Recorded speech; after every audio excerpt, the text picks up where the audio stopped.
Learn about transitions in this video. So as you can see here, we have a completed slide.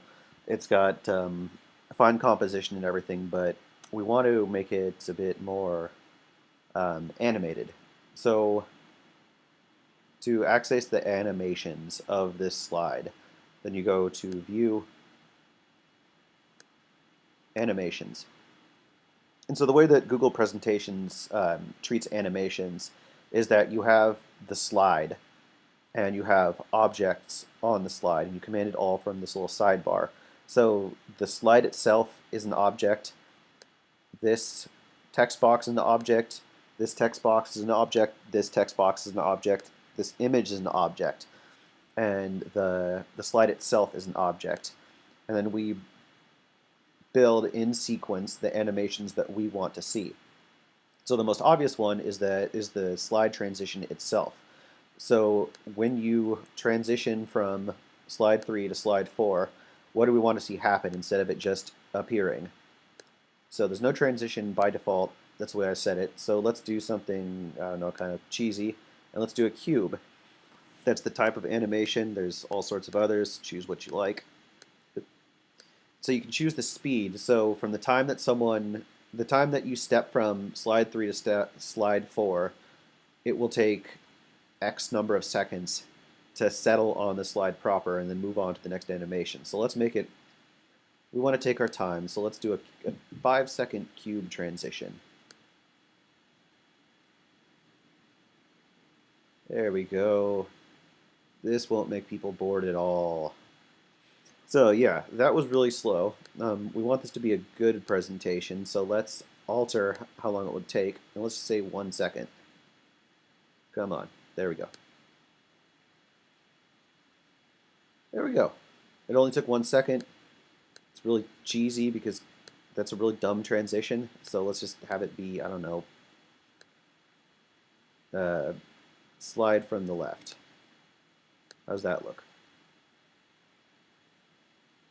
That was the wrong direction. That makes no visual sense. Slide from the right, that's what we want. Okay. So, the slide is now here. Let's start animating some objects. So, just highlight the thing that you want. So, it's going to be this text box.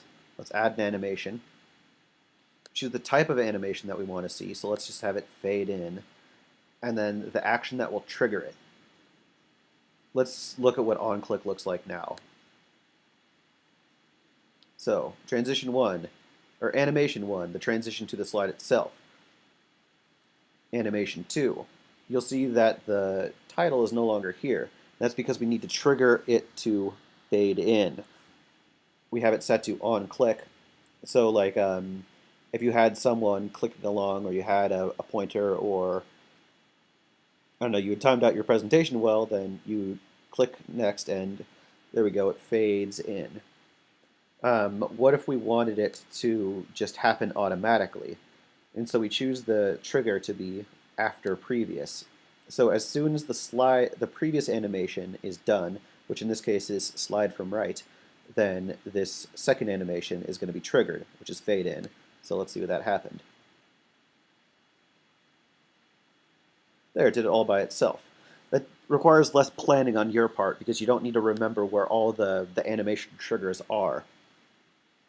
So let's start animating these guys. So I want this to be the next thing to appear. So let's add an animation. Let's have it zoom in. We'll have it just let's do it on click, because let's pretend that in the way that I'm doing this presentation is that I go to the next slide and say, well, I'm going to tell you guys today about the Fellows Retreat 2014. Well, we met this pig. And then at that point, then I hit my clicker or I hit the next button, and the pig, or the picture of us with the pig, is going to zoom in. So how does that look? So the slide comes on, this thing starts up. The pig enters. So you'll notice that this stuff is there already. Well, we need to animate that away. So let's Add an animation.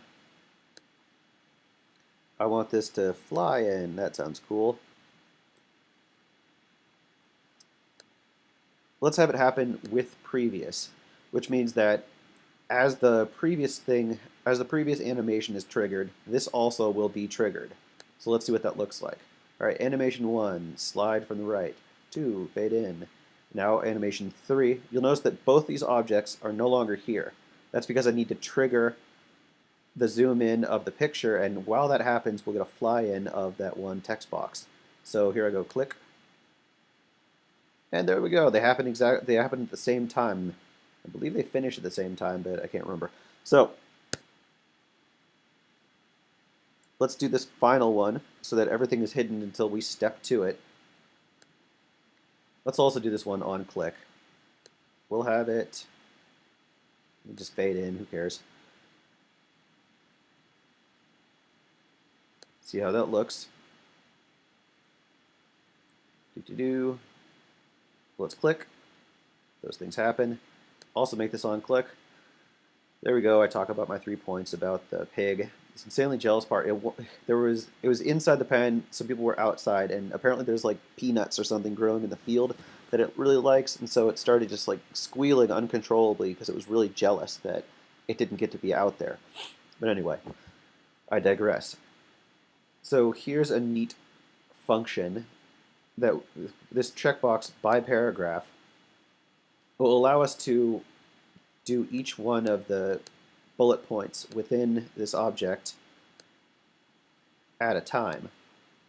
So say you want to punctuate your points like, oh, 3 things about this pig. A, it loves tummy scratches. B, very friendly. C, insanely jealous of those outside the pen. You can do by paragraph, and so we'll click for each one of these individual items to show up. So let's see how this works. So automatically that shows up. We'll click to get these 2 things.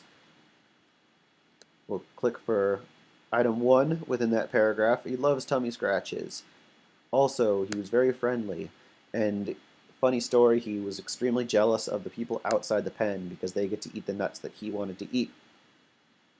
So, I guess the important thing to take away from this is that you go to View, Animations, to bring up your Animations Control Center. It is linear in the sense that you start with the first thing to happen and you work out from there. There's a different type of transition, like just for fun, let's add this one. I'll add another animation to this, and we'll do spin because it's really dumb. We'll do it at previous. We'll do it by paragraph, why not? So, one thing after another, you need to know what order things you want to happen in, what kind of triggers you want to happen in, like on click, another on click.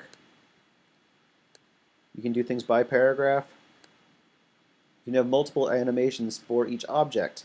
See how once I was done with the on click for each 3 of these items, for each one of these 3 items, I mean, then I told this object also to spin, and I chose by paragraph so that each one of these bullet points spins. It's really stupid. I don't recommend you use that kind of animation, but it's your life. I won't tell you how to live it. So, hope this has been helpful. Go ahead and move on to the next part.